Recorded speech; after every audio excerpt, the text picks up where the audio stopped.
예, 오늘은 시편 34편 11절에서 22절 그리고 상한 마음 통회하는 영입니다.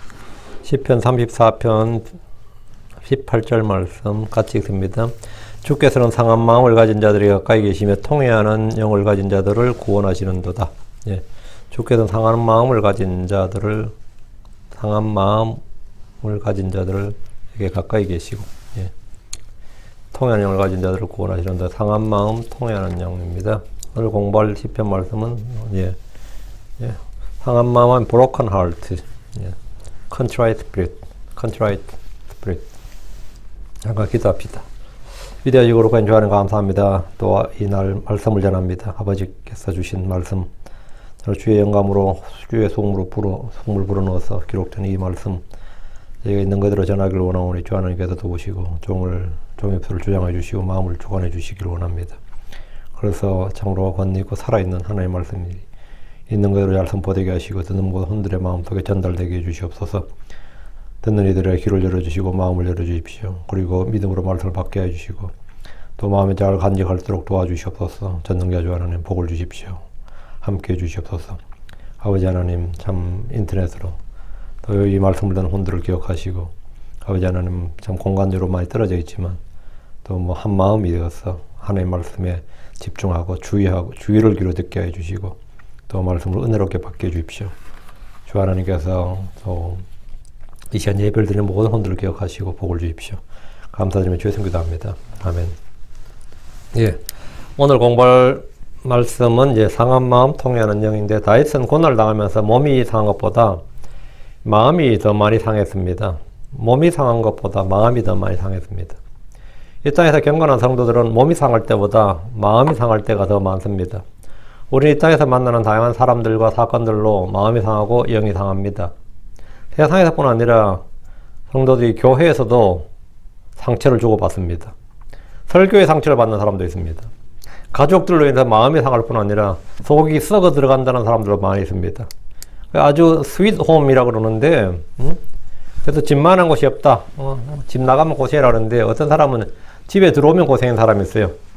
집 밖에서 문제가 없는데 집에 들어오면 한숨이 나오고 집에만 들어오면 집에 들어갈 거 생각하면 막 속이 바짝바짝 타고 어쩔 줄 몰라하는 사람들 많이 있습니다. 집에 들어가기 무섭다는 사람 많이 있어요. 그럼 우리에게 복된 일은 주께서 상한 마음을 가진 자들에게 가까이 계시다는 겁니다. 이게 아주 크리스천들에게 주어진 아주 복된 일이에요. 주께서는 통회하는 영을 가진 자들을 구원하십니다. 주께서 구하시는 희생물이 상한 영입니다. 시편 51편 17절에 하나님께서 구하시는 희생물은 상한 영이라고 하나님의 상하고 통회하는 마음을 주께서 멸시하지 아니하시리다. 그 상하고 통회하는 마음을 주님께서 멸시하지 않는다. 주께서 그것을 중시하신단 말이에요. 멸시하신 게 아니라 그걸 중시하신다. 주께서는 상한 영, 상하고 통회하는 마음을 멸시하지 않습니다. 이사야 57장 15절에 높고 높으며 영원에 거주하고 이름이 거룩하면 이가 같이 말하노라. 나는 높고 거룩한 곳에 가며 또한 통회하고 겸손한 영을 지닌 자와 함께 가나니 이것은 겸손한 자 영을 소생시키며 통회하는 자들의 마음을 소생시키라 함이니라. 통회하는 자들의 마음을 통회하는 자들의 마음을 소생시킨다. 매일 속이 상하고 또 그런 속 상한 일만 생기고 스트레스가 넘칠 때 여러분은 뭐 알코올을 찾거나 약물을 찾거나 그럴 필요가 없습니다. 의사를 구할 필요도 없습니다. 주께서 상하고 통회하는 마음을 멸시하지 않습니다. 세월의 풍파나 세상의 풍상에 너무나 상하고 지쳐버린 내 마음을 주께서 멸시하시는 것이 아니라 소생시키십니다. 이사야 66장 2절에 그 모든 것들을 내 손이 만들었으므로 그 모든 것들이 존재해 왔느니라. 주가 말하노라. 오직 나는 이런 사람 곧 가난하고 통회하는 영을 가진 자, 내 말에 뜨는 자를 보살피리라. 그 가난하고 영이 가난한 자, 가난한 영, 통회하는 영을 가진 자, 겸손한 영, 통회하는 영을 가진 자, 통회하는 마음을 가진 자, 내 말에 뜨는 자를 보살피리라. 그 가난하고 통회하는 영을 가지고 있다. 이것은 나쁜 게 아니란 말입니다. 그건 죄도 아니고 나쁜 것이 아닙니다. 그 상한 마음을 지녔습니까? 걱정하지 마십시오. 주께서는 상한 마음을 가진 자들에게 가까이 계십니다. 주께서는 통회하는 영을 가진 자들을 구원하십니다. 주께서는 마음이 상한 자들을 고치시고 그들의 상처를 싸매시고 기름 부어주십니다. 시편 147편 3절에 마음이 상한 자들을 고치시고 그들의 상처를 싸매시는도다. 마음이 상한 자들을 고치시고 그들의 상처를 싸매시는도다. 그 주님은 마음이 상한 자들을 삼으시고 상처에 기름을 부어주십니다. 자, 본문 보겠습니다. 11절. 오라 너희 자녀들아 와서 내게 귀를 기울이라. 내가 너희에게 주의 두려움을 가르치리라. 이것은 다윗의 입을 통해서 주께서 하시는 말씀입니다. 오라 너희 자녀들아. 주님 성도들에게 오라 하셨습니다. 주께서는 내게로 오라 이리로 오라고 말씀합니다. 누구든지 주께 오면 시험을 얻습니다. 주께 오면 누구든지 생명수를 취할 수 있습니다. 오라 너희 자녀들아. 이 말씀은 죄 용서 구원으로의 초대입니다. 이사 1장 18절에 주가 말하노라 이제 오라 우리가 함께 변론하자. 너희 죄들이 주홍 같을지라도 눈같이 될 것이요 주홍같이 붉을지라도 양털같이 되리라. 주님께서 오라 이제 오라. 오라 이 초청 먼저 죄 사함의 초청이에요. 죄들의 사면 오라 이제 오라. 너희 죄들이 주홍 같을지라도 눈같이 될 것이요 진홍같이 붉을지라도 양털같이 되리라. 누구든지 죽게 오면 죄들의 사면을 받고 깨끗하게 된다 해서 누구든지 죽게 오면 고침을 받습니다. 죽게로 오면 고침을 받습니다. 호세아 6장 1절에 오라 우리가 주께로 돌아가자. 그분께서 우리를 찢으셨으나 우리를 낫게 하시리라. 그분께서 우리를 치셨으나 우리를 싸매어 주시라. 오라 오라 오라. 그분께서 우리를 찢으셨으나 이건 심판이죠. 이건 징계예요. 우리를 낫게 하시리라. 그분께서 우리를 치셨으나 우리를 싸매어 주시리라. 주님께 나오면 주께서 오라고 하신 것은 우리를 고쳐주시고 회복시켜 주시기 위한 거다. 주님의 오라는 음성에 우리가 귀를 기울이면 되는 거예요. 주께서 오라고 하신 것은 우리에게 좋은 것들을 주시기 위해서입니다. 주께서 주시는 좋은 것이 뭡니까? 주의 말씀입니다. 주의 말씀은 빵이요, 생수요, 꿀이요, 고기요, 빛이요, 불이요, 칼이요, 망치입니다. 주의 말씀은 방패입니다. 오라 너희 자녀들아 와서 내게 귀를 기울이라. 주께서 오라 너희 자녀들아 부르신 것은 와서 내게 귀를 기울이라. 이 말씀에 그 목적이 있습니다. 와서 뭐 놀라는 게 아닙니다. 왜 오라는 거냐? 와서 내게 귀를 기울이라. 내 말을 들으라 말이죠. 이 말씀이 이 하나님의 말씀이 뭐냐 이거. 너희에게 모든 것이 된다는 거예요. 내가 너희에게 주의 두려움을 가르치리라. 다윗은 이스라엘의 왕이요 대언자로서 목자였습니다. 그는 주의 백성들에게 내가 너희에게 주의 두려움을 가르치리라 이렇게 말합니다. 주께서는 대언자들을 통해서 이 일을 하셨습니다. 오늘날 성도들에게는 몇 가지 교리를 가르치는 것보다 훨씬 가르치기 어려운 것이 주의 두려움입니다. 그래서 성경은 역대기야 19장 7절에 그런 적이 이제 주의 두려움을 너희 위에 두고 조심하여 그 일을 행하라. 주 우리 하나님께서는 불법도 없고 사람들의 외모를 중시하는 것도 없으며 뇌물을 받는 것도 없느니라. 여러분 주의 두려움을 너희 위에 두고 조심하라. 주의 두려움을 너희 위에 두고. 주의 두려움이 마음에 있으면 악을 떠나게 됩니다. 악을 미워하게 됩니다. 주의 두려움은 깨끗하여 영원토록 지속됩니다. 주의 두려움 속에 강한 확신이 있습니다. 하나님은 주를 두려워하는 자들을 택하실 길로 가르치십니다. 12절입니다. 생명을 바라며 또 많은 날을 사랑하며 좋은 것을 보고자 하는 그는 어떤 사람이냐? 생명을 바라며 또 많은 날들을 사랑한다는 것은 장수의 복을 바란다는 겁니다. 이건 이 육신의 생명을 말하는 겁니다. 뭐 영원한 생명, 영존한 생명 그게 아니고 누구나 무병장수를 바라지만 이것은 내 뜻대로 되는 것이 아닙니다. 생명을 바라는 자, 많은 날들을 사랑하는 자, 좋은 것을 보고자 하는 그는 어떤 사람이냐 물으면 모든 사람이 다 그렇다고 할 겁니다. 성경은 장수의 비결에 대해서 몇 가지 방법을 말해줍니다. 첫째, 내 아버지와 내 어머니를 공경하라 했습니다. 출애굽기 20장 12절에 내 아버지와 어머니를 공경하라. 그리하면 주 내 하나님이 내게 주는 땅에서 내 날들이 길리라. 내 날들이 길리라 이 말이 뭐예요? 육신의 생명이 길다, 장수한다 이 말입니다. 내 아버지 어머니를 공경하면 내 날들이 긴다. 율법의 이 명령 구약과 신약을 가리지 않습니다. 신명기 5장 16절에 주 내 하나님이 내게 명령한 대로 내 아버지 어머니를 공경하라. 그리하면 주 내 하나님이 내게 주는 땅에서 내 날들이 길게 되고 내가 잘 되리라. 내 날들이 길게 되고. 둘째, 주를 두려워하고 주의 법규, 주의 명령들을 지키라 했습니다. 신명기 6장 2절에 또 내가 평생토록 주 내 하나님을 두려워하며 내가 너와 내 아들들과 내 손자에게 명령하는 그분의 모든 법규와 명령을 지키게 하려 함이니라. 그리하면 내 날들이 길게 되리라. 내 날들이 길게 되리라. 셋째, 완전하고 공정한 추와 대를 두라 했습니다. 신명기 15장 15절에 오직 너는 완전하고 공정한 추를 두고 완전하고 공정한 대를 둘지니라. 그리하면 주 내 하나님께서 내게 주시는 땅에서 내 날들이 길게 되리라. 너는 완전하고 공정한 추를 두고 완전하고 공정한 대를 둘지니라. 이 말, 잣대가 발라야 된다. 그 바른 잣대, 바른 기준을 가지고 있어라. 그리하면 주 내 하나님께서 내게 주신 땅에서 내 날들이 길게 되리라. 우리는 성경이란 절대 기준, 절대 가치 기준을 가지고 있습니다. 그 내로남불이니 뭐 이중잣대를 가지고 판단하지 않도록 하고 외모로 사람을 취하지 않도록 해야 됩니다. 겉모양으로 사람을 판단하는 것은 죄를 짓는 일입니다.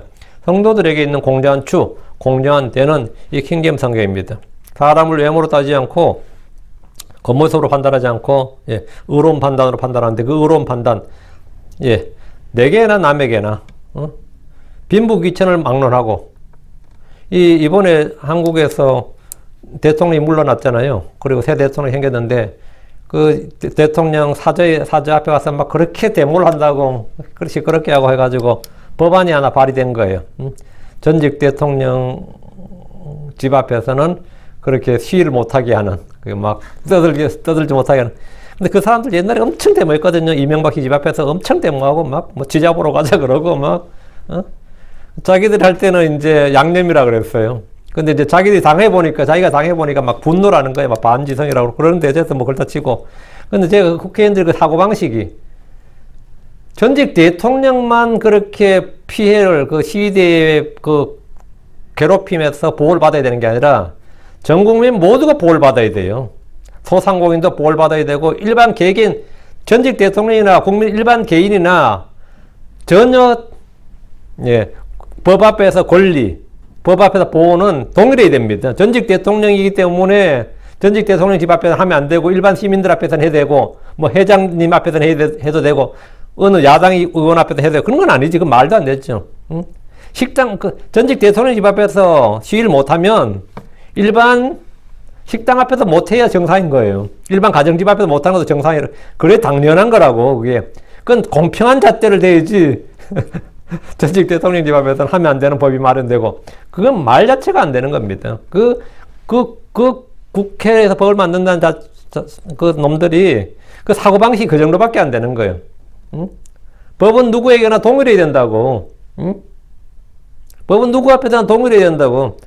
그 직위가 높았던 사람은 전직이 뭐였든지 뭐 돈이 얼마나 있다든지 뭐 그 사람이 얼마나 유명한 사람이냐 그런 사람은 법에 보호를 받아야 된다든지 뭐 아니면 어떤 특별한 대우를 받아야 된다. 말이 안 되는 겁니다. 똑같이 보호를 받아야 됩니다. 똑같이 외모의 차별을 두면 안 된다고. 그래서 저는 거기에 대해서 누구도 신문을 보면서 참 이 한국 국회의원들 수준을 내가 봤어요. 그거 보면서 이런 놈들이 진짜 국회의원 하는구나. 그게 뭔지 알죠? 공정한 추, 공정한 대를 두지 않는 겁니다. 근데 그러면서 오래 살아. 왜 안 죽는 거야? 오래 살아, 보면.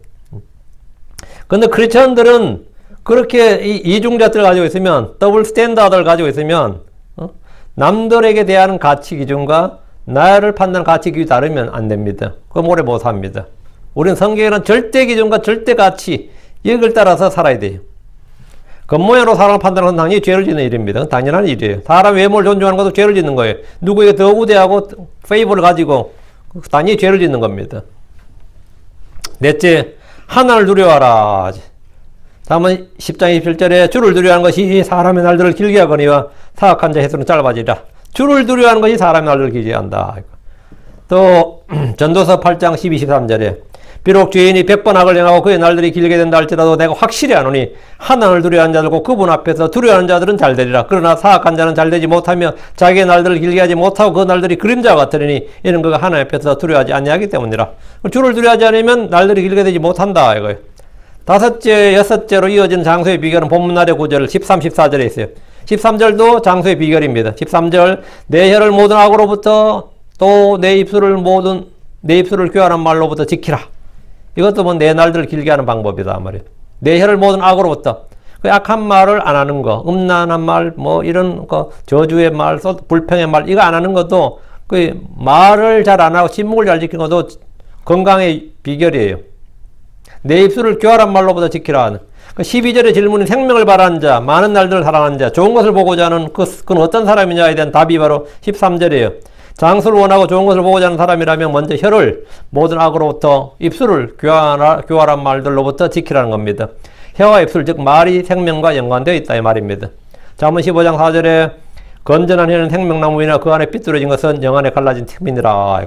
잠언 18장 21절에도 사망과 생명이 혀에 권능 안에 있나니 혀를 사랑하는 자들은 그것의 열매를 먹으리라. 그 사망과 생명이 혀에 권능 안에 있다. 그 세치어가 생명과 사망을 가르는 일이 허다하다 이 말입니다. 본문의 이 구절은 신약에서 베드로전서 3장 10절에 그대로 인용되어서 신약 성도들에게도 주어진 명령입니다. 베드로전서 3장 10절에 생명을 사랑하고 좋은 날들을 보기를 원하는 자는 자기 혀를 지켜 악에서 떠나게 하고 자기 입술을 지켜 교활한 것을 말하지 말게 하며, 이렇게 했는데 이게 바로 이 시편 34편 13절을 인용한 구절이죠. 14절입니다. 악을 떠나라 그리고 선을 행하라, 화평을 구하라 그리고 그것을 따르라. 악을 떠나라, 굉장히 단순한 명령인데 악을 떠나라, 이 명령은 그냥 뭐예요? 악을 생각하지 말라, 악을 행하지 말라, 악을 따르지 말라, 악을 추구하지 말라, 악을 꾀하지 말라, 악을 피하라, 악에게 지지 말라, 악을 미워하라. 이 모든 의미가 다 포함되어 있는 겁니다. 악을 떠나라, 이 한마디가. 악을 떠나라는 말 쓰면은 악을 악으로 갚지 말라는 뜻도 포함되어 있습니다. 율법에는 악을 제거하라, 이런 말씀도 있습니다. 악을 떠나라 그리고 선을 행하라, 화평을 구하라 그리고 그것을 따르라. 이것이 장수의 비결이다, 이 말입니다. 지금 시편 34편 지금 12절에 대한 질문에 대한 답이에요. 이게 장수의 비결 6번째가 되겠죠. 이 땅에서 장수하고 싶고 좋은 것을 보고 싶다면 이 말씀을 기억하고 행하십시오. 이 구절도 시작해서 그대로 인용되어 있습니다. 베드로전 3장 11절에 악을 피하고 선을 향하며 화평을 구하고 그것을 따르라 하는데 이게 바로 이 구절 인용한 겁니다. 크리스천들이 피해야 할 악이 있습니다. 피해야 할 악. 우리가 싸워서 이겨야 할 것이 있고 피해야 할 것들이 있는데, 서민들의 입에서 하는 말들 중에서 그 아주 민초들이 쓰는 말이 있죠. 똥이 무서워서 뭐 피하냐, 더러워서 피하지, 그런 말 하죠. 그 어떤 사람 상대하기 싫을 때 그 놈을 똥이라고 똥에다 비유하는 거예요. 그 인간 같지 않는 놈하고 말 섞기 싫다 이럴 때 그 사람이 무서워서 피하느냐, 더러워서 피한다는 거지. 응? 말 섞기 싫다 뭐 이런 거 있잖아요. 그러니까 우리가 피해야 할 악이 무엇냐에 피해야 할 것이 첫째가 음행입니다. 고린전서 6장 18절에 음행을 피하라, 사람이 행하는 모든 죄를 몸밖에 있거니와 음행하는 자는 자기 몸에 죄를 지느니라. 음행을 피하라. 음행은 피해야 되는 겁니다. 요셉은 음행을 피했지만 다윗은 피하지 못하고 죄를 지었습니다. 고린전서 7장 2절에 그럼에도 불구하고 음행을 피하기 위하여 남자마다 자기 아내를 두고 여자마다 자기 남편을 둘지니라. 음행을 피하기 위하여, 이게 목적이, 결혼의 목적 중에 하나입니다. 음행을 피하기 위하여, 그런 음행을 피하기 위하여. 둘째, 교리에 역행하여 분쟁을 일으키거나 실족하게 하는 자들을 피하라. 이들과는 변론하고 싸워야 되는 것이 아니라 피해야 됩니다. 저는 이걸 피해야 되는데 많이 싸웠어요. 그러니까 싸우니까 어떻게 됐겠어요? 감정을 많이 잃게 돼. 응? 이게 봐야 전혀 도움이 안 됩니다. 내가 켈빈주의하고 싸우고, 특히 갭 티어리로 많이 싸웠고, 갭 가지고는 목사들하고도 많이 싸웠고, 지금도 싸움을 걸면 마다하지는 않는데, 이젠 점점 싫어지지, 이제는. 젊을 때는 엄청 싸웠죠. 하여튼 특이한 붙었다 그러면 잘 싸웠어요. 변론하거나 싸우는데, 사실 성경에 따르면 피해야 돼요. 로마 16장 17절에 형제들아, 이는 내가 너희에게 간청하노니 너희가 배운 교리에 역행하여 분쟁을 일으키거나 실족하게 하는 자들을 주목하고 그들을 뭐하라? 피하라. 그들을 피하라. 피하라 했는데 자꾸 싸우니까, 오히려 나도 상처를 좀 입고 어떨 때는 또 감정이 안 좋아져. 싸움꾼이 되니까. 상당히 후유증이 좀 있어요. 자꾸 그놈들 욕을 한단 말이지. 나중에 나는 전혀 알지도 못하는 뉴질랜드가 호주인가 그것도 이름도 잘 모르는데 이름이 뭐더라? 그렇게 인터넷에 내욕을 해.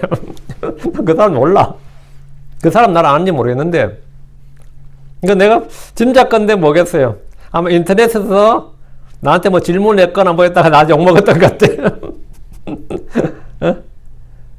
분명히 그 외에는 없죠. 인터넷으로 한 것 빼고는 없을 거야, 아마. 인터넷으로 우리 홈페이지에 질문했다든지, 아니면 나한테 뭘 했다가, 아마 욕 좀 먹었을 했던 것 같아. 지금 완전 원수돼 있지요. 나는 그 사람 알지도 못해요. 근데 그 사람은 입에 거품을 물고 덤벼들어. 그냥, 실족하게 자들을 주목하고들 피하라 했는데, 걔 상대 줬다가, 성남 멧돼지 만난 꼴이지, 지금. 다음, 셋째, 우상숭배입니다. 우상숭배. 고린도서 10장 14절에 그런즉 나의 극진히 사랑한 자들아 우상숭배를 피하라. 피하라잖아요. 넷째, 돈을 사랑하는 것, 돈을 탐내는 것을 피해야 됩니다. 디모데전서 6장 10절 11절. 돈을 사람이 모든 악에 뿌리니 어떤 자들이 돈을 탐내다가 믿음에서 떠나 잘못하고 많은 것으로 자기를 꿰뚫었도다. 그러나 오 하나님의 사람아, 넌 이것들을 피하고 돈을 사랑하는 것과 돈을 탐내는 걸 피하라고요. 피하고 의와 하나님의 성품과 믿음과 사랑과 인내와 온유를 추구하라. 예. 다음 피해야 될 경우 다섯째, 속되고 헛된 말장난입니다. 또 거짓으로 과학이라 불리는 것들의 반론을 피해야 됩니다. 디모데후서 2장 16절. 그러나 속되고 헛된 말장난들을 피하라. 그것들은 커져서 더 경건치 않은 양으로 가리라. 또 디모데후서 2장 23절에는 어리석고 무식한 논쟁들을 피하라 합니다. 그러나 어리석고 무식한 논쟁들을 피하라. 내가 알거냐 그것들은 다툼을 일으키느니라. 다음, 그런 어리석은 변론과 족보와 논쟁과 율법에 관한 다툼들을 피하라. 그것들은 무익하고 헛되니라. 디도 3장 9절은. 이건 피해야 될 것들이다 말이죠. 우린 가능한 한 모든 사람과 화평을 추구해야 됩니다. 우린 선을 향하고 화평을 구하고 그것을 따르라 했죠. 화평을 구하고 그걸 따라야 됩니다. 근데 이제 계속 불화를 추구하면 안 되겠죠. 15절입니다. 주의 눈들은 의로운 자들 위에 있도다. 그리고 그분의 귀들은 그들의 부르짖음에 열려 있도다. 주의 눈들은 의로운 자들 위에 있도다. 그리고 그분의 귀들은 그들의 부르짖음에 열려 있도다. 주의 눈이 어디에 있는지 누구에 있는지 이미 살펴봤습니다. 주의 눈은 의로운 자들 위에 있습니다. 주의 눈은 그분을 두려워하는 자들 위에 있습니다. 주의 눈은 그분의 긍휼의 소망을 두는 자들 위에 있습니다. 사람들의 길들은 모두 주의 눈앞에 있습니다.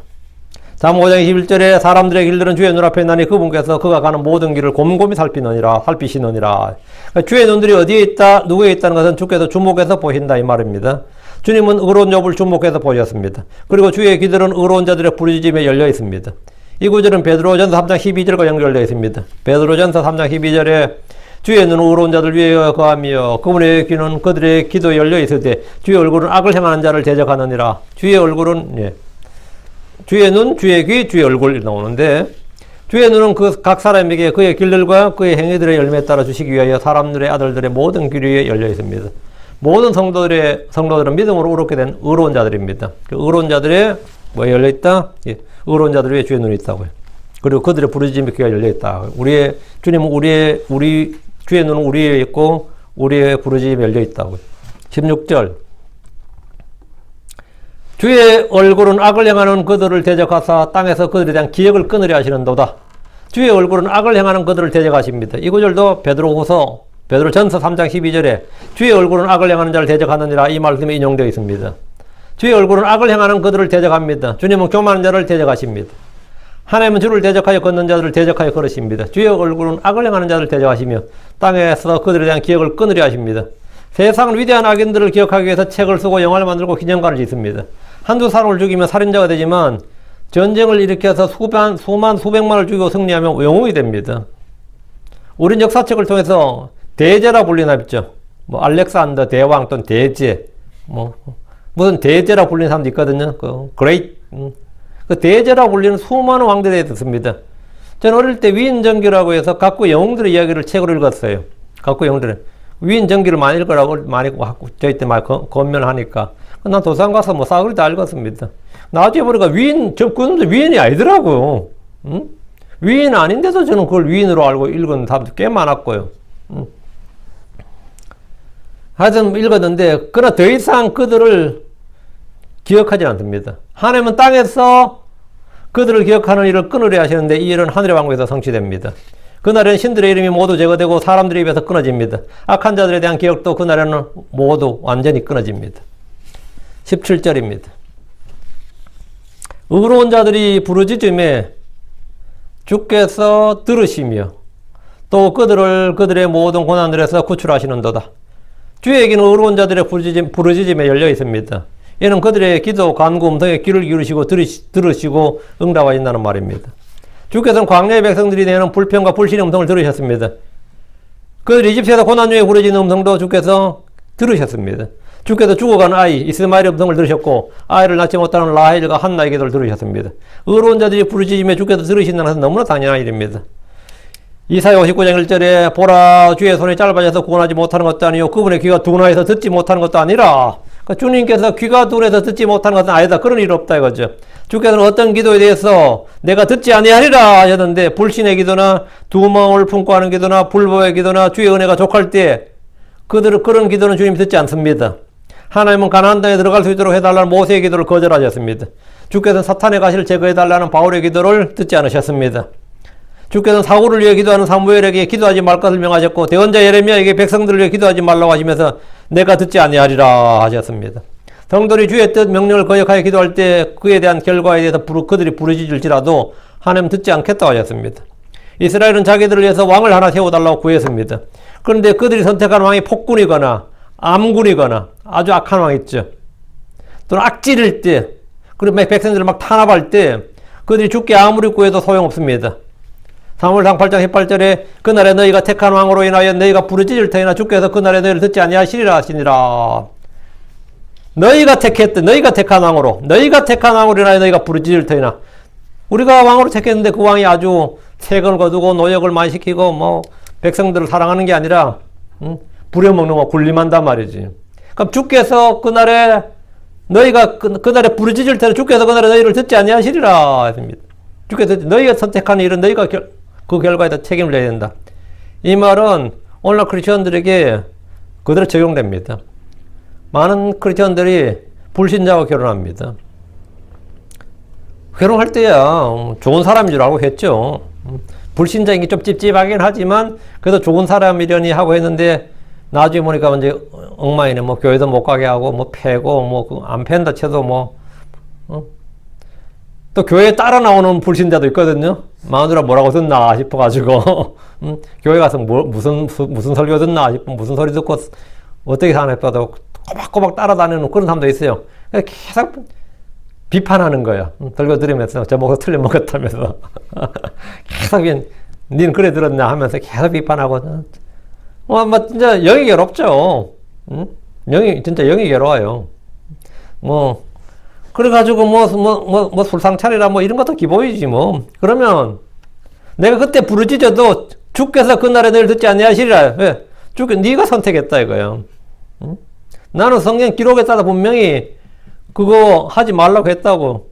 근데 너는 네 양심도 알고 네 생각도 알고 너도 안 된다고 알았지만 네가 선택했다고. 그 잘못된 배우자의 선택, 잘못된 학교의 선택, 잘못된 직장의 선택, 잘못된 이민의 선택, 잘못된 하여튼 선택에 대해서, 여러분의 선택에 대해서 뭔가 잘못되어서 고통을 받아도 주님은 거기에 대해서 책임지지 않습니다.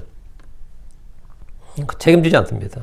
여러분이 욕심에 따라서 구해서 얻은 어떤 결과에 대해서 하나님 책임지지 않습니다. 내가 듣지 아니하리라. 정말 제가 결과 이럴 줄 알았더라면 그럼 주님 뭐라고 같아요? 넌 알고 있었느니라. 넌 이미 알았느니라. 몰랐다고 말하지 말라고요. 응? 니도 벌써 네 양심이 안다고, 네 생각이 벌써 뭔가 좀 찜찜한데, 뭔가 잘못된 선택 같은데, 응? 자기도 안다고. 예. 거기에 대해서 주님은 책임지지 않습니다. 저는 주님이 듣지 않으시는 기도에 대해서는 이미 기도 시리즈에서, 저희 교회에서 기도 시리즈라고 있는데 참고하시기 바랍니다. 저희 홈페이지에도 기도 시리즈가 있어요. 그럼 거기 제목이 주님이 듣지 않으시는 기도 해가지고 10몇 가지 나옵니다. 의론자의 기도, 믿음의 기도, 주의 뜻대로 하는 기도, 주의 이름으로 하는 기도는 주께서 들으십니다. 다음 17절. 또 그들의 모든 고난들에서 구출하시는도다. 주께서는 의인들이 받는 고난들을 보시며 그들이 고난 중에 부르짖는 기도를 들으시고 구출하십니다. 욥기 27장 9절에 고난이 그에게 닥칠 때 하나님께서 그의 부르짖음을 들으시겠느냐, 이 질문이 있습니다. 고난이 그에게 닥칠 때 하나님께서 그의 부르짖음을 들으시겠느냐? 들으시죠. 이 질문의 답변이 이겁니다. 주께서 고난 중에 부르짖는 의로운 자들을 들으시고 그들을 건져내십니다. 시편 50편 15절에 고난의 날에 나를 부르러 내가 너를 건지리니 내가 너를 영화롭게 하리라. 시편 86편 7절에도 나의 고난의 날에 내가 주를 부르니 주께서 내게 응답하시리이다. 고난에 닥칠 때 하나님께 들으시냐? 들으신다 이거예요. 내가 응답하리라. 내가 나를 영화롭게 하리라 했습니다. 여러분이 지금 고난 중에 있습니까? 극심한 고난 중에 있어요? 내가 잘못된 선택을 해서 했다면 여러분은 감내해야 됩니다. 인내로 그 고통을 견뎌야 되고 하나님께 죄를 시인하고 회개해야 돼요. 하나님 앞에 나와서. 그리고 부르짖어야 됩니다. 그럼 주께서 들으시고 응답하시고 구출하시고 건져내십니다. 18절입니다. 주께서는 상한 마음을 가진 그들에게 가까이 계시며 또 통회하는 영을 가진 그런 자들을 구원하시는도다. 주께서는 상한 마음, broken heart, 상한 마음을 가진 그들에게 가까이 계신다고 합니다. 이들이 마음이 상한 것은 의로운 자들로서 고난을 받았기 때문입니다. 의로 인해 핍박과 고난을 당할 때 성도들은 마음이 상합니다. 사람의 몸이 작은 칼날에도 베이고 찢기고 상하듯이 사람의 마음 역시 작은 말 한마디에도 상합니다. 어떤 표정 하나를 보고도 마음이 상할 때가 있고요. 어떤 사람의 태도나 행동을 볼 때도 마음이 상할 때가 있고, 참 사람의 마음이 쉽게 상해요. 쉽게 브로커라는 게 뭐예요? 쉽게 깨어지고 부서진다 이 말입니다. 하긴 여기 애들은 이 표현을 너무 잘 쓰더라고요. 네가 내 마음을 부쉈다. 그게 이 브로큰 하트 여기 대해서 많이 잘 상하는데, 그 사람의 마음은 깨어지기 쉬운 유리 같아서 작은 충격에도, 이 아주 작은 충격에도 상처가 나고 부서집니다. 그 상한 마음을 가진 그들이라고 했는데, 사람들 중에 몸에 작은 흉터나 상처라도 없는 이들이 없듯이 마음에 아무런 상처가 없는 이들이 없습니다. 이스라엘 사람들은 베드로가 전하는 복음을 듣고 마음이 상했습니다. 사도행전 5장 33절에 그들이 그 말을 듣고 마음이 상하여 그들을 죽이려고 의논하더라. 그들이 그 말을 듣고 마음이 상했다잖아요. 말을 듣고 마음이 상한 거예요. 복음의 말씀, 진리의 말씀을 들을 때 마음이 상했다는 거죠. 죄인들은 복음의 말씀을 듣고도 마음이 상합니다. 죄인들은 예수란 말만 들어도 불쾌하고 발작한 사람도 있습니다. 예수란 말만 들어도. 스데반이 말씀을 선포하는 걸 들은, 스데반이 말씀을 선포할 때 그걸 들은 유대인들의 반응이 뭡니까? 사도행전 7장 54절에 그들이 이것들을 듣고 마음이 상하여 그를 향해 이를 갈거늘, 마음이 상해서 이를 갈았다잖아요. 그들의 마음이 극도로 상했던 겁니다. 사람들은 자기를 무시하는 말을 들을 때, 자기 명예를 훼손하는 말을 들을 때 자존심이 상했다 그럽니다. 늙은 사람한테 야 나이가 너무 드셨는데 너무 나이가 너무 드셔도 되겠나 그러면 그 사람이 어떨 것 같아요? 마음 엄청 상하죠. 사실을 말해도 마음이 상한다고. 내가 틀린 말 한 게 아니라 사실을 말해도 마음이 상해요. 그런 말을 함부로 하면 안 된다고. 요즘 몸이 안 좋으신 것 같은데 하실 수 있겠어요? 그러면 어때요? 너한테 누가 그 딜을 좀 해야 되는데 그 말은 되세요? 여기서 이제 영어가 이제 말은 되세요? 그러면 어떨 것 같아요? 발칵해요. 응? 진짜 발칵한다. 왜? 이제 you offended me. 네가 나 진짜 마음을 상하겠다 이거야. 그 offend라고 offend. 응? 공격이죠. 여기 사람들은 프라이버시에 가는 거 물을 때 미국 사람들은 그 말 많이 하더라고. 응? 네가 지금 나를 굉장히 offend 한다 그래요. 그 offend란 말이 성경은 그 십자가에 거침할 때 걸림돌 할 때 그게 offense거든요. 우리말 실족거리라 번역했는데, 그게 offend 공격이란 말. 굉장히 네가 나에게 굉장히 나를 지금 한다 마음을 좀 상하게 하고 있다 이 말입니다. 그게. 그 자기를 무시하는 말 들을 때, 존심을 긁을 때 상하죠. 자기 명예를 훼손하는 말 들을 때 우리가 자존심 상한다 그 자존심 상한데 심자가 마음 힘자잖아요. 그 내 마음이 상한다고. 내 자존감, 자존심, 그 심자, 하여튼 그걸 상하게 한다고. 마음을 상하게 하는 거죠.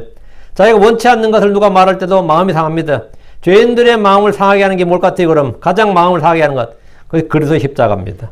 십자가의 선포는 믿지 않는 자들에게 걸림돌이 되고 그들을 상하게 하는 겁니다. 그럼 우리는 세상의 죄와 불복으로 인해서 마음이 상합니다. 죄인들은 그리스도의 십자가로 인해 마음이 상하고, 의인들은 세상의 죄와 불복으로 인해 마음이 상합니다. 육신적인 교회들과 육신적인 내 자신을 보면 마음이 상합니다. 죄를 이기지 못하고 죄의 종이 되고 마귀의 종이 될 때 내 마음이 상합니다. 마음이 상해요. 의를 선포할 때 사람들이 보이는 반응에 우리는 마음이 상합니다. 주께서는 상한 마음을 가진 그들에게 가까이 계십니다. 의로운 롯은 소돔에 살면서 어땠을 것 같아요? 몸이 상한 게 아닙니다. 마음이 상했습니다. 영이 고통을 받았다고. 혼이 괴롭고 영이 고통을 받았고 마음이 상했다고. 영적인 사람들은 악하고 음란한 세대의 불법을 보면서 마음이 상하고 미칩니다. 주께서는 마음이 상한 자를 고치시고 싸매십니다. 시편 147편 3절에 마음이 상한 자들을 고치시고 그들의 상처를 싸매시는도다. 마음이 상한 자를 고치시고 그들의 상처를 싸매시는도다. 누가요? 주께서 하신 일이다. 다시 18절. 통회하는 영을 가진 그런 자들을 구원하시는도다. 통회하는 영을 가진 그런 자들구나. 통회란 게 뭐 통회. 뭐 말이 좀 다 와닿습니까? 몹시 뉘우치고 가슴 아프게 후회하는 것. 응? 한국 사람은 땅을 치고 후회한다 그런 말 쓰는데요. 땅을 치고 후회한다 이게 통회입니다. 몹시 뉘우치고 참 가슴 아프게 후회가 되는 그러지 말걸 난 그런 것도 있고 내가 잘못된 선택이었구나 잘못된 이 어리석은 일이었구나 이럴 때 회개할 때 느끼는 슬픔 고통이 뭐냐면 통회입니다.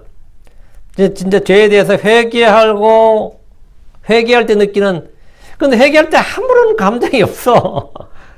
주님 뭐 잘못했습니다 뭐 이러면서 그러면 어때요? 우리 자식도 그래요. 누가 뭐 사과한다 그러면서도 아주 냉랭하게 무미건조하게 아주 드라이하게 내가 잘못했다. 알고 보니까 내 잘못인 것 같네. 이러면 어때요?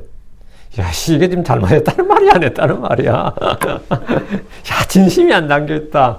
그냥 일본 사람이 한국에 대해서 하는, 일본 사람이 한국에 대해서요. 일본 사람들이 진짜 일본 총리나 일본 천황가에도 한국면서 사과하라, 뭐 독일처럼 사과를 했는데, 제가 그 조사해보니까 뭐 30몇 번 했더라고요. 응? 통절한 심정으로 그런 말도 했더라고. 일본 천황은 통절한 마음으로 그 상당히 강도 있는 표현인데 우리 뭐라 그래 들을 때 진심이 안 느껴진다. 어떻게 진심이 느껴져? 응?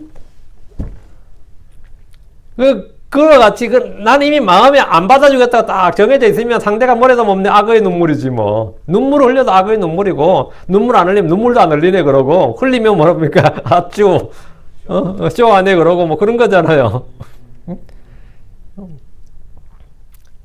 근데 이게 실제로 하나님 앞에서 내가 죄에 대해서 회개할 때 뭐 부부 사이도 마찬가지고 친구 사이도 마찬가지예요. 이게 이 전달되게 하기가 힘나 솔직히. 근데 주님께서는 하나님은 통회하는 영을 가진 자를 보살핀다고 약속하셨습니다. 주께서는 상하고 통회하는 마음을 멸시하지 않겠다고 하셨어요. 그걸 소생시키시고 그걸 아주 귀히 여기시는 거예요. 통회하는 마음을 멸시하지 않는다고.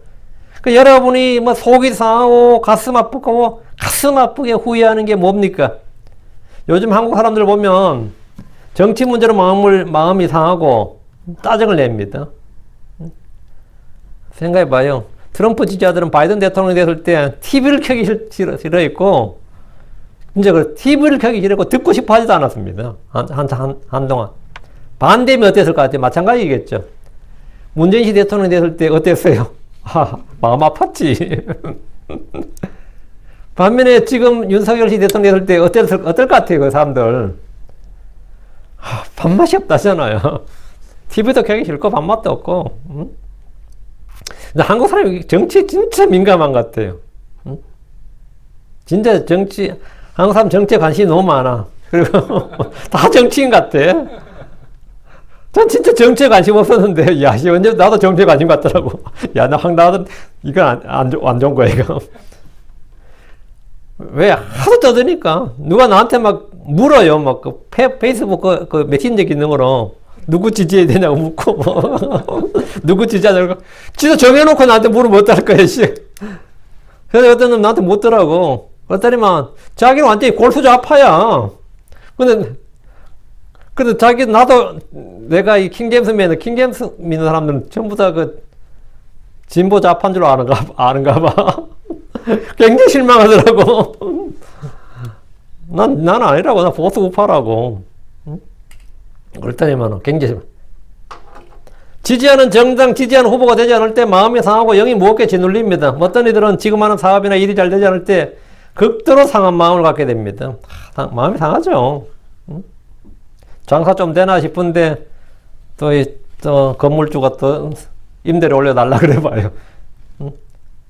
얻는 수익보다 올라가는 임대료 더 높아지면 마음이 상해 안 상해요? 상하죠. 집 살려고 하냐고 모아놨는데 계속 집값 뛰면 어때요? 마음이 상하지. 우리는 뭐 다 상해. 크리스천들은 그럼 늘 마음이 평하고 기쁘고 막 자유가 있고 안식 있고 그래요? 교회 오면 그러냐고. 교회 들어올 때부터 막 짜증낸 사람도 있죠. 크리스천들 중에 막 설교 듣다 짜증난 사람도 있어요. 설교 듣다가 목사가 왜 저런 설교하나 싶고 막. 그러니까 이 목사에게 상처를 받고 형제들에게 상처를 받아서 상한 영 상한 마음을 갖습니다. 얼마 전에 우리 교회도 지금 뭐 실망했다 그러면서 막 그런 사람 있더라고. 이 작은 교회도 말이죠. 제 생각에 그분들 교회 안 나올 것 같아요. 근데 저는 뭐, 그 전에 이미 알고 있었어. 그 전에 알고 있었어요. 그거 극복할 수 있을 정도면 성숙한 크리스천이에요. 그거 극복할 수 있으면. 죄 짓지 말라고 공개적으로 꾸짖는 게 아마 우리 교회 성도들 다 알았을 거야. 아마 제가 그들 이렇게 세웠을 때 다 알았을 거야. 끝났다. 오늘은 저분들은 오늘로서 끝이다 하는 걸 다 알았을 거야. 아마. 응? 제 생각이 그래요. 나오면 그때 내가 박수 쳐줄 거예요. 그 목사한테 상처받는 거예요. 응? 제 주변에서 상처받은 사람, 상한 영, 상한 마음을 지닌 사람들은 많은데, 진짜 상한 마음을 가진 사람 많아요. 상한 마음 가진 사람, 상한 영을 가진 사람 정말 많은데, 그 상한 마음이라 그러죠. 상처 입은 마음이라 그러죠. 상처 입은 사람 많은데, 그래서 오늘 크리스천 카운셀링이라는 게 많이 발전, 교회마다 있어요. 크리스천 사이콜로지라 그러지. 제가 필독서책 읽었던 책이 예전에 상한 마음, 상한 감정의 치유인가? 두란노에서 나온 책인데, 우리 센터에서, 우리 교회에서는 전부 다 필독서였어요. 몇 번 읽게 했어. 상한 감정의 치유, 뭐 그런 거였어요. 제가 그걸 탁 읽으면서 그랬어요. 성경에 따르면 주님께서 상한 마음, 상한 영은 치유하시고, 싸매시고, 소생시키시고 하신다는데, 이게 상한 마음을 가졌다는 사람 많은데, 통회하는 마음을 가진 사람은 제가 별로 못 본 거예요. 상처 입었다는 사람은 그렇게 많은데, 상처 나았다는 감정이 별로 없어. 크리스천들이 진짜 있어야 될 감정은 뭐예요? 내가 이런 상처를 입었는데, 난 지금 상처는 다 나았고, 흉터만 있습니다. 주님께서 날 이렇게 치유하셨습니다. 이런 감정이 내가 듣고 싶은 감정이고, 내가 들어야 될 감정인데, 그게 별로 없단 말이지. 통회하는 영을 가진 사람이 그리 없다고. 상한 마음만 있고 통회하는 영을 가진 사람이 없어요. 통회를 해야 돼. 통회. 회개를 해야 된다고. 통회란 게 뭐예요? 죄를 시인하고 회개하는 걸 전제로 하는 겁니다. 자신의 무능과 무지와 불신과 악함과 더러움과 비열함과 죄와 불법을 바로 볼 수 있다면 욕과 같이 내가 내 자신을 몹시 싫어하고 티끌과 죄 속에서 회개하나이다. 이게 되는 거예요. 이게 통회하는 마음이에요. 욥이 주 앞에서 내가 내 자신을 몹시 싫어하고 티끌과 죄 속에서 회개하나이다. 이게 통회하는 영입니다. 이게 통회하는 영이에요. 이 통회하는 자복이 이게 회개의 자백이라고. 이렇게 자백하며 통회하면 그건 당연히 긍휼롭고 치유를 받습니다. 사도 바울이 로마 7장 24절에 나는 비참한 사람이로다. 이 사마의 몸에서 누가 날 건져내라 했는데 이것이 통회하는 마음입니다. 주 앞에서 자신의 무가치함과 자신의 행위들이 모두 쓰레기에 불과하고 더러운 누더기 걸레가 같은 그런 애가 아무것도 아니라는 것을 알 때 통회하는 영을 갖게 됩니다. 주님은 통회하는 영을 가진 그런 사람들을 모한다 구원하신다. 19절입니다. 의로운 자는 고난들이 많도다. 그러나 주께서 그를 그 모든 고난에서 구출하시는도다. 의로운 자는 여기서 의로운 자는 했죠. 의로운 자들은 의로운 자는 얘는 주 예수 그리스도입니다. 19절부터는 주 예수 그리스도에 관한 예언의 말씀입니다. 19절부터 갑자기 이건 예언의 말씀이에요. 주 예수님이 받으신 고난들은 너무나 크고 많았습니다. 그러나 주께서 그를 그 모든 고난에서 구출하셨는데 이것은 부활을 말합니다. 우리는 주님이 그 고난을 받은 게 사망의 고통까지거든요. 사망의 고통까지가 주님이 받은 고통 고난이에요. 십자가에서 고난만 고난이 아니고 주님은 그 혼이 그 지옥에까지 가셨단 말이지. 그까지가 고난이고 부활을 통해서 이제 모든 고난에 구출을 하셨는데 우리의 육신이 받는 고난은 죽음으로 해결되고 죽음의 고난은 부활로 해결됩니다. 의로운 자는 고난들이 많습니다. 우리 주 예수님과 대언자들 그리고 그분의 사도들은 많은 고난을 받았습니다. 의로운 아벨은 죽임을 당했습니다. 의로운 욥은 다양한 고난을 당했습니다. 의로운 자에서는 고난으로 점철된 삶을 살았습니다. 크리스천들도 예외일 수가 없습니다. 고난받는 것은 주께서 주신 것이요 주께서 정하신 겁니다. 그리스도를 믿는 것뿐만 아니라 그분을 위해 고난당하는 것도 주께서 그분을 대신하여 너에게 주셨나니 했어요. 그래서 디모데후서 2장 3절에 그러므로 너는 예수로 좋은 군사로서 고난을 견뎌내라. 고난을 견뎌내라. 잘 행함으로 고난을 받는 것, 주의 이름으로 고난을 받는 것, 의로 인해 박해를 받는 것은 이상한 일이 아닙니다. 디모데후서 3장 12절에 참으로 그리스도 예수님 안에서 경건하게 살고자 하는 모든 자는 핍박을 받으리라. 이렇게 고난을 받는 것은 하나님의 뜻입니다. 베드로전서 3장 17절에 너희가 잘 행함으로 고난을 받는 것이 하나님의 뜻일진데 악을 행함으로 고난을 받는 것보다 그것이 더 나으니라. 잘 행하고 고난받는 건 하나님 뜻이다고요. 하나님께서 그걸 정해놓으셨다고. 고난받는 것도 하나님께서 우리가 주신 것이고, 고난은 정해진 것이고, 고난을 견뎌내야 되는 것이고, 이거 성경 말씀이에요. 의로운 자들은 의로 인해 고난들이 많고, 악한 자들은 죄로 인해 고난들이 많은데, 대체 뭘로? 잘하다가 고난받을래? 잘못하다가 고난받을래? 이 세상은 어차피 고난이에요.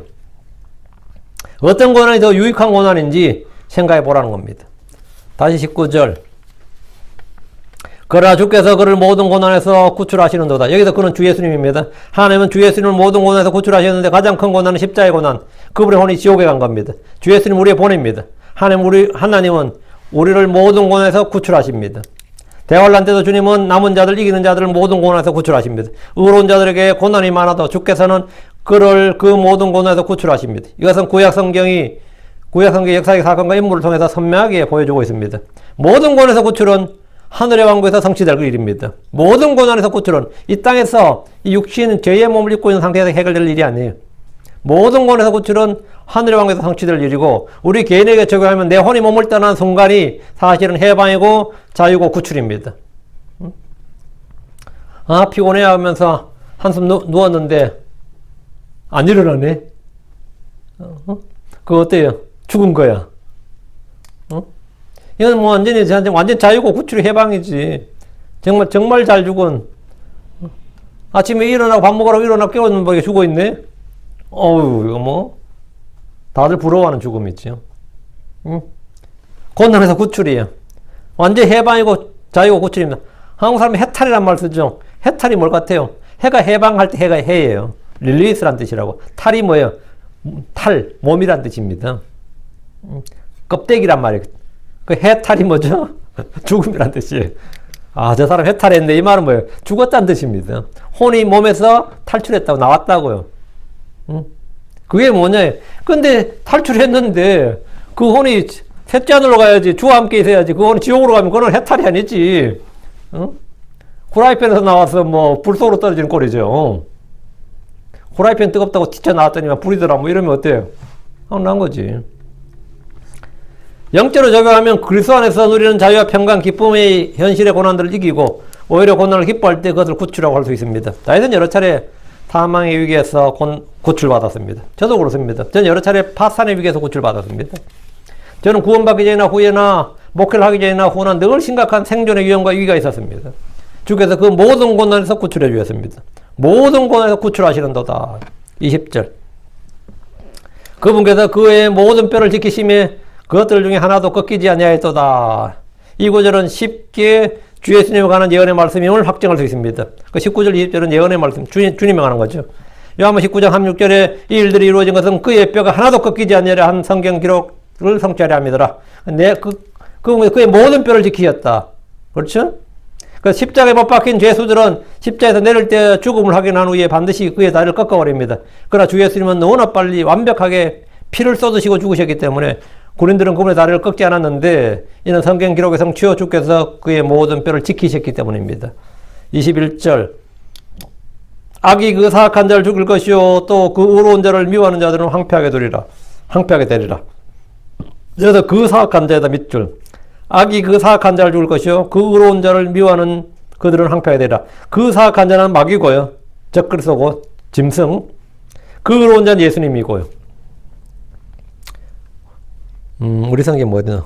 악이 사악한 자를 죽일 것이 의로운 자를 미워하는 자들은 우리 성경은 이 덜을 안 살려가지고 빼버려가지고 지금 hum정역에는 이 의미가 전혀 안 사는데 악이 여기 집어넣었어요. 악이 그 사악한 자를 죽일 것이요 또 그 의로운 자를 미워하는 그들은 황폐하게 되리라. 이래 됩니다. 예언의 말씀입니다. 그 사악한 자 누구죠? 저 사악한 자, that wicked, the wicked. 그럼 누구예요? 마귀입니다. 계시로 나오는 그 짐승 적그리스도를 말합니다. 그 의로운 자는 당연히 누구죠? 그 의로우신 분. 예수 그리스도죠. 우리말 성경에는 이런 진리가 거의 계시되지 않는데 19절, 20절에서 의로운 자, 사악한 자가 누구인지를 파악하지 못하기 때문입니다. 짐승이라 불리는 적그리스도는 그의 악, 죄, 불법으로 인해 심판을 받고 죽임을 당합니다. 그래서 악이 그 사악한 자를 죽일 것이요. 이런 거죠. 재림하시는 주께서 그를 멸하십니다. 21절에 그 의로운 자를 미워하는 그들은 황폐하게 되리라. 그 의로운 자 누구라고요? 예수님. 그 예수님을 미워하는 자는 어떻게 된다고요? 황폐하게 된다고. 주 예수를 미워하는 자들의 종말 심판에 관한 말씀입니다. 신명기 32장 41절에 내가 나의 번쩍이는 칼을 갈며 내 손에 심판을 쥐고 내 원수들에게 보복하며 나를 미워하는 자들에게 보응하리라. 나를 미워하는 자들에게 보응하리라. 이렇게 했으니까 이게 뭐냐면 그 보응이 뭐냐 항폐하게 된다고요. 짐승과 거짓된 자는 산채로 불못에 던져집니다. 주 예수님을 미워한다. 그럼 뭐 끝난 거지. 주 예수님을 사랑하지 않는 자, 그걸 믿지 않는 자들은 주께서 오실 때 저주를 받습니다. 고린도전서 16장 22절에 어떤 사람이 주 예수를 사랑하지 않으면 그는 주께서 임하심으로 저주를 받을지어다. 저주를 받을지어다. 사랑하지 않으면 저주 받는다고. 누구를? 주 예수님을. 22절 주께서 그분의 종들의 혼을 구속하시나니 또 그분을 신뢰하는 그들은 아무도 항폐하게 되지 아니하리라. 주께서 그분의 피로 우리 혼을 구속하셨습니다. 골로새 1장 14절에 그분 안에서 우리가 그분의 피를 통해 구속고 죄들의 용서를 받았도다. 구속은 값주고 사셨다는 겁니다. 하나님 우리를 금과 은과 같은 것으로 구속한 것이 아닙니다. 베드로전서 1장 19절에 오직 흠도 없고 점도 없는 어린 양의 피 같은 그릇의 보배로운 피로 된 것이니라. 우리가 구속받은 것은 뭘로요? 흠도 없고 점도 없는 어린 양의 피 같은 그릇의 보배로운 피로 된 것이라. 피로 구속받았다. 그분의 피를 통해 구속고 죄들의 용서를 받았다. 주께서 그분의 종들의 혼을 구속하시나니 뭘로? By what? 예, by his blood. 그분의 피로 구속하신다고. 또 그분을 신뢰하는 것들은 아무도 항폐하게 되지 아니하라. 당연히 항폐하게 되지 않지. 왜? 내가 주님의 소유이기 때문에. 주님께서 값주고 사셨기 때문이지. 내가 주님의 소유라는 사실을 기억하십시오. 또 그분을 신뢰하는 그들은 아무도 황폐하게 되지 않습니다. 영이나 혼이나 아무도 황폐하게 되지 않습니다. 하나님께서 자신을 신뢰한 자들을 아시고 지키시고 보존하시기 때문입니다. 네. 이로써 시편 34편은 22절까지로 마치고 내일 계속해서 35편을 하도록 하겠습니다. 예, 오늘까지 상한 마음 통연한 영, 우리가 이 상한 마음 통연한 영을 가진 성도들, 이 세상에서 살면서 마음이 상하지 않는 크리스천은 있을 수가 없어요. 마음이 상하지 않는 사람이 있을 수가 없다고. 예. 그래서 마음만 상하고 말면 안 돼요. 이 마음이 상했을 때 통연한 영을 가져야 됩니다. 그리고 주님의 기름 부으심, 주님께서 기름 부으시고 상처를 싸매시고 고치고 소생시키시는 그런 은혜를 맛보아야 됩니다. 그렇게 해서 우리가 이 순례의 길을 사는 거예요.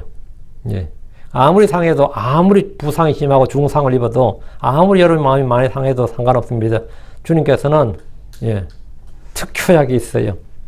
주께서는 모든 상한 마음을 단번에 고치실 수 있고 새롭게 하실 수 있는 예, 그 효능 있는, 권능 있는 그 뭐가 있습니까? 그 성령의 기름 부으심, 하나님의 위로의 말씀입니다. 그게 바로 주의 위로의 말씀이에요. 예. 그래서 여러분의 간증이, 삶의 간증이 참 상처가 많았습니다. 이게 간증이 아니라 참 예, 주님께서 저를 완전히 소생시키시고 고치셨습니다. 온전케 하셨습니다. 이것이 선한 간증, 믿음이 선한 고백이 되길 바랍니다. 자, 기도합시다. 위대하시고 거룩한 주 하나님 감사합니다. 오늘도 주의 말씀을 선포했습니다. 아버지 하나님, 이 말씀을 듣는 모든 혼들에게 은혜를 주시고 참으로 마음을 새롭게 하고 또 마음이 아무리 상했더라도 또 지금도 상처 가운데 상처로 인해 쓰라림을 갖고 있을지라도 주 하나님 긍휼을 베푸시고 주님께서 또 위로하시고 주의 말씀에 위로의 말씀 또 위로의 성령께서 그를 강건하게 하시고 새롭게 해주시고 소생시켜 주시고 싸매어 주시고 치유하여 주시옵소서. 아버지 저에게 또 회개하는 마음을 주셔서 참으로 저희가 지은 죄에 대해서 또 저희가 어리석은 생각 또 어리석은 말 또 어리석은 행동을 해서 갖는 모든 것들 아버지 하나님께서 불쌍히 계시고 아버지 제가 그 모든 것을 버리고 또 새롭게 되게 해 주시옵소서. 하나아버지 하나님께서 하나님의 말씀을 부어주실 때 저희가 말씀을 참 진심을 다해 받게 하시고 그 말씀이 믿음과 잘 결합되게 하시고 저희가 그것들을 마음에 쌓아둘 수 있도록 도와주시옵소서. 전능자 주 하나님 은혜 베풀어 주십시오. 저희가 무지하고 어리석기가 참 짐승과 같사오나 하나아버지 하나님 저희가 저에게 지혜와 계시를 주시고 깨닫는 마음을 허락하여 주셔서 하나님의 말씀에서 나오는 주의 놀라운 법들을 보게 해주시고 듣는 길을 주시기를 원합니다. 하나아버지 하나님께서 은혜 베풀어 주시고 또 이 교회에서 선포되는 모든 말씀들 아버지 이 진리의 말씀들을 아버지 마음 가운데 참으로 잘 조화롭게 결합되게 하여 주시고 또 말씀으로 든든히 시험을 받도록 인도해 주시고 이 은혜의 말씀이 넘치게 해 주십시오. 감사드리며 주의 승기도합니다. 아멘. 아멘.